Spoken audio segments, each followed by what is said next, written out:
Okay, we'll get started. We'd like to welcome Tony Finau into the interview room, our defending champion of the now Texas Children's Houston Open. You were just talking about this new trophy here. You held a trophy from this tournament 2 years ago. I know you're ready to get your hands on this one as well. Talk about being back for your title defense. Yeah, it'd be awesome to hold this one as well. I was just saying the other trophy was massive. It's the heaviest trophy I've ever lifted and that I have by far. I bet it's 35 pounds. It's wild, but it's nice to be back at a place. It's always nice to be back at a place that he won, and especially a golf course where I really performed well all week in 2022. So it's quite a different title defense, as it's not playing the same time of the year and 16 months later. But I am happy to be back and looking forward to playing some good golf this week. And let's just talk a little bit about your season up to this point. What's the state of your game coming in? Yeah, well, I didn't have the result I wanted last week coming into my title defense. I missed the cut at the Valspar last week, and 45th at the Players. So not the best finishes that I would have liked, but I've been working hard at my game. I'm as strong as I've ever been as far as getting in the gym and doing the work. So I know at some point the results will come. You know, the work is there, and the body of work is there, and I just know sometimes you go through spurts where you just don't score it nearly as well as when you do at other times throughout the season. So, but hopefully this week I can spark a nice run. Is it a different mindset when you are defending, or is it business as usual for the tournament? I wouldn't say different mindset, but I have more obligations this week than than I would on a normal week, and also I have great memories on the golf course, so that'll just help as I play throughout the week. Lights out. Okay. Yeah, that's right. Are you good, Mitchell? Still? Yeah. Okay. All right. Well, questions, Dale? We'll get a microphone to you. I mean, defending championships and events is, it's more the exception than the rule. It's hard to do it.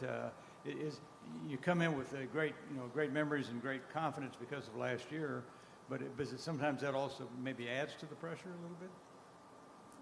Yeah, I think it definitely can add to the pressure. I guess being a champion at a place, people can expect you to always play well there, so there's that added pressure. But I've been fortunate to have to try to defend a few titles over the last couple years, and so at least I'm starting to become a little bit more familiar with how it feels to defend a tournament, and hopefully have a nice title defense this week. Well, nobody has repeated here since Vijay back in 04 and 05, so that's kind of proof that it's not an easy thing to do. No, yeah, defending any title isn't easy, and I saw my name actually next to Vijay's on the winner's plaque, so hopefully I can add my name to that back-to-back. Very different time of the year to be playing here. Your observations on how the course is different from what you remember in the fall?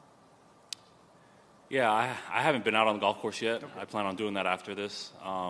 But just from what I expect, my expectation is that the golf course will play a little softer with the overseeded grass. Back in the fall, it was playing quite fast. The ball was running, the greens were firm. I don't think that's going to be the case as much this week. I hope it firms out a little bit. It looks like the weather's going to hold up, not going to be too much rain. So if that's the case, I do see it firming up a little bit, but I don't think it's going to play nearly as firm as it did back in November. And you pretty much you led almost from the get-go. You were rarely out at first. That's of course a great feeling. How hard is that to do? Yeah, I think it's a tough task. I guess they call it wire to wire, where you're pretty much leading every day. And I think here and Detroit are my two titles where I led pretty much from start to finish. And yeah, it's an incredibly tough thing to do. You usually don't have your best stuff for 4 days, but sometimes certain weeks you do. And last time I played here, I definitely did, and it'd be a pretty amazing thing to do that twice. Is there a particular memory, or perhaps even more precise, even a particular hole that comes to mind when you think about what you accomplished last year? Yeah, last time I was here, I walked off the ninth green on Sunday, I believe with an eight shot lead going into the back nine, And I just remember for me that was uncharted territory, just in that I had never held a lead that high on the Korn Ferry Tour, on the PGA Tour.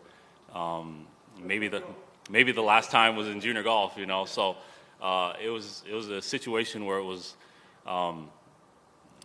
you know, I knew I was playing good enough golf to win the tournament, but it was a situation in my head where I was kind of fighting like, man, this could be the choke job of a century, or this could, you know, I can win by 11. You know, I can try and run away with this thing. So, you know, it was kind of just a weird feel. That's what I remember from the event. I had played so well all week to build that lead, and then it was just like, all right, let's get this thing in the clubhouse and get this trophy in my hands. So, all right, let's go to Kevin.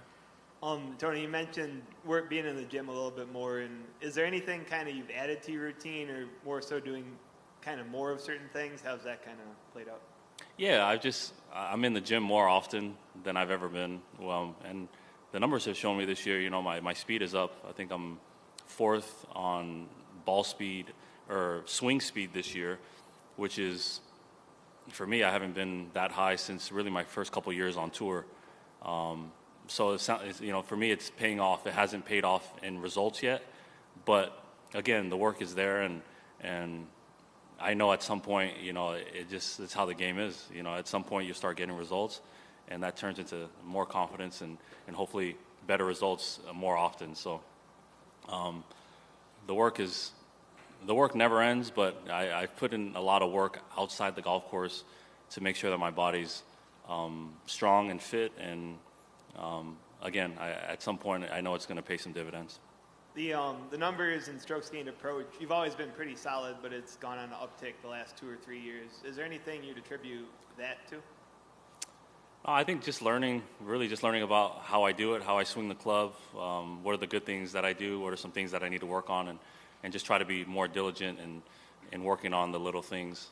Really, that's really it. I think you try to get better every day, and ultimately every year you're out here. And fortunately for me in that area, I've gotten better each year, hitting it a little bit closer to the hole each year. And yeah, just the little things have paid off, I think, in a big way, just in that I'm hitting it closer to the hole, which allows me to make more birdies. This is your 10th year on tour. Does it seem that long? Does it feel like it's flown by, or how would you kind of assess that when you think of it being your 10th year on tour? Yeah, it's crazy. My 10th year, it's a little bit of both. It feels like it's flown by, and it also feels like, yeah, I could see how it's been 10 years. You know, as I think back on maybe my first win or my first, you know, major championship, I was like, wow, that did feel like quite a long time ago. So it's a little bit of both, but it's quite the journey. It's quite the journey to be out here for 10 years. I didn't really know what to expect when I got to the tour, but it's definitely exceeded any of my expectations. Just being able to do what I love every single day, I think, is quite the blessing for me.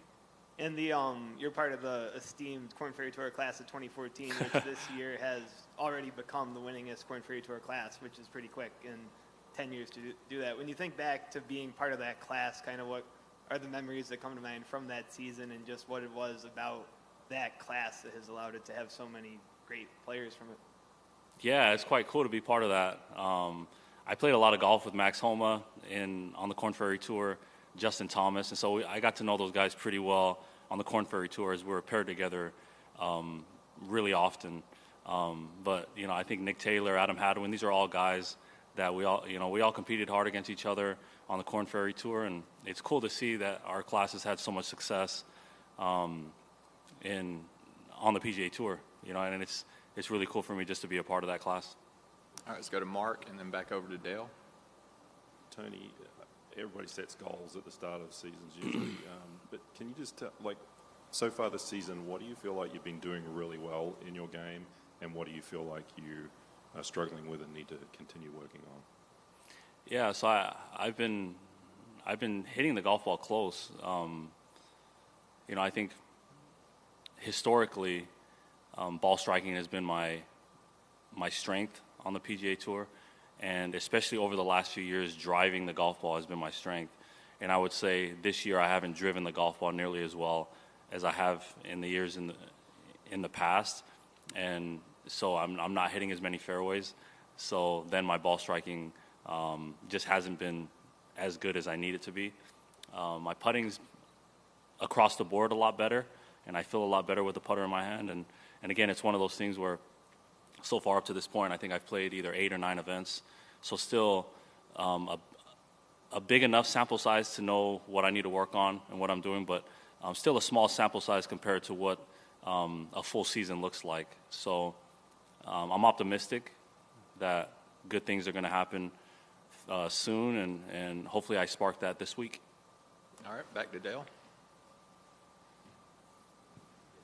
Going back to the back 9 on Sunday in the fall, protecting the lead is as you mentioned, can be really hard. What did you do differently just to make certain that you didn't have the choke of the century? Well, I try to just stay in the same mindset I tried to increase the lead. That's really what I wanted to do. I thought it would be really cool to win a golf tournament by multiple or by double digits. Because to play conservatively would probably that would then send you in the wrong direction. Yeah, because I had been playing just so solid all week. I didn't really think I needed to change anything. It was more of a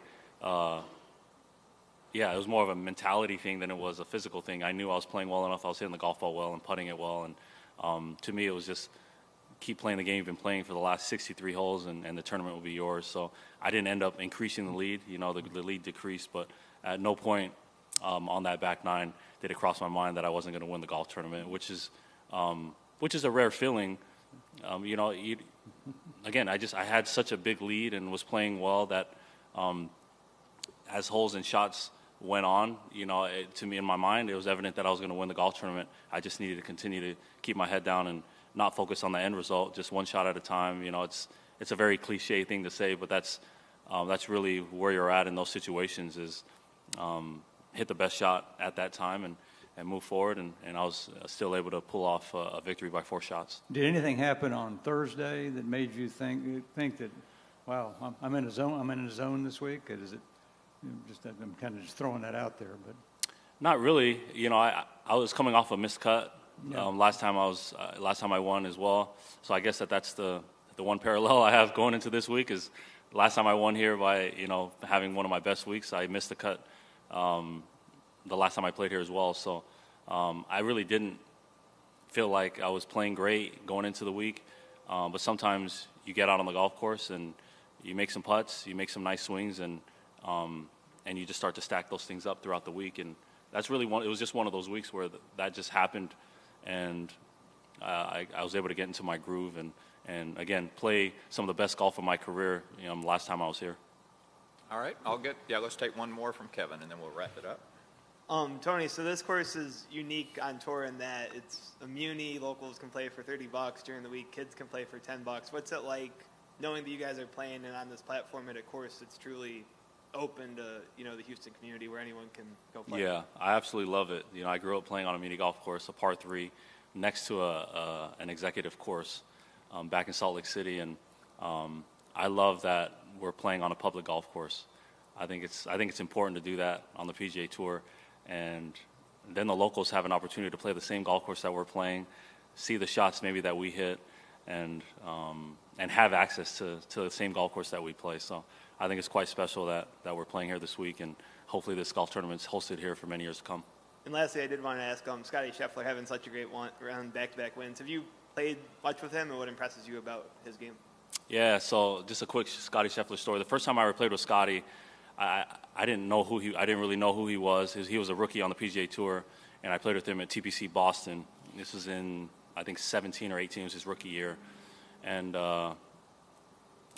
we're playing together, and after 9 holes, I think he shoots like 7 under or whatever, and I'm not really paying attention, kind of focused on my own game. And we get to number 17, and he makes another birdie, and I look over to my caddy. I'm like, man, this guy's got to be 8 or 9 under, and my caddy's like, how about 11, So anyways, he birdies the last hole to shoot 59. I was playing with him, and that was the first time it was the first time I heard of him.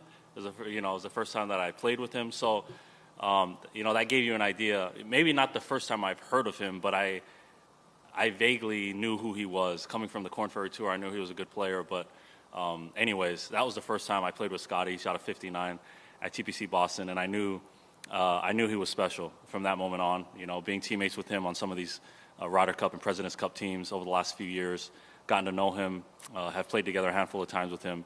When he won the Masters, I played with him the first 2 rounds, and it was evident to me that he was going to be hoisting the green jacket after that on Friday. So I've played enough rounds with him to know how great of a player he is, but I think it doesn't beat the person that he is. I think he's pretty fantastic for our game, and cool to see all the success that he's having. All right, Tony, as always, thank you for your time. Best of luck this week. Thank you.